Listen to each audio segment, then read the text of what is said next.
नमस्कार मैत्रिणींनो, आजच्या व्हिडिओमध्ये आपण इंडक्शन स्टोव कसा वापरायचा आणि त्याचे सगळे बटन काय काम करतात ते सोप्या भाषेत पाहणार आहोत। हे ऑन आणि ऑफचं बटन आहे। इथे प्लग लावलेला आहे।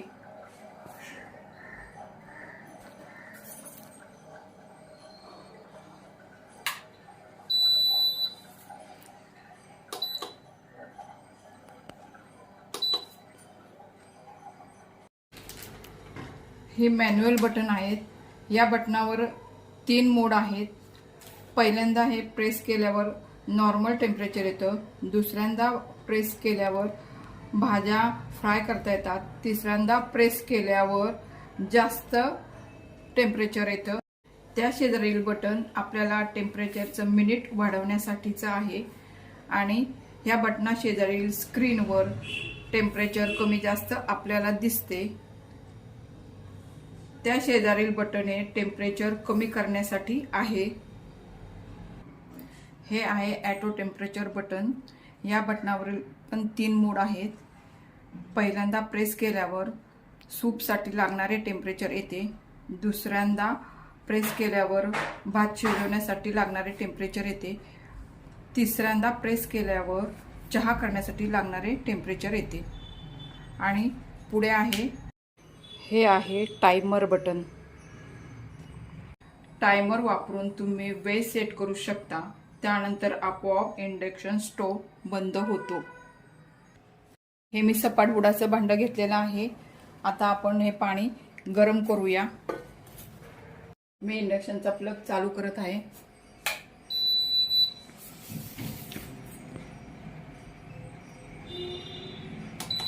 आता मी ऑन केलेला आहे आणि यामध्ये ऑटो मेनू बटनमध्ये हे तिसरं फंक्शन आहे चहाचं, म्हणजे पाणी उकळायचं, ते मी प्रेस करत आहे।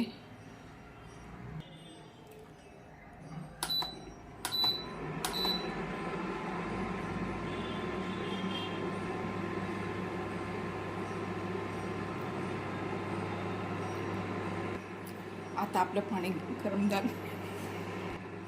इथे आपलं पाणी उकळत आहे आणि इथे आपलं टेम्परेचरचं पाणी पण उकळताना दिसत आहे।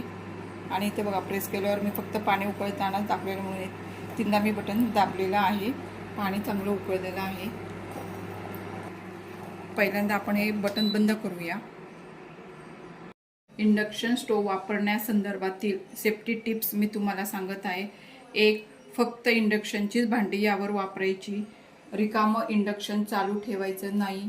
इंडक्शनवर पाणी सांडून देऊ नका। स्वयंपाक झाल्यावर ऑफचं बटन बंद करणे, त्यानंतर इंडक्शनच्या खाली असलेला फॅन बंद झाल्यावरच प्लग बंद करणे।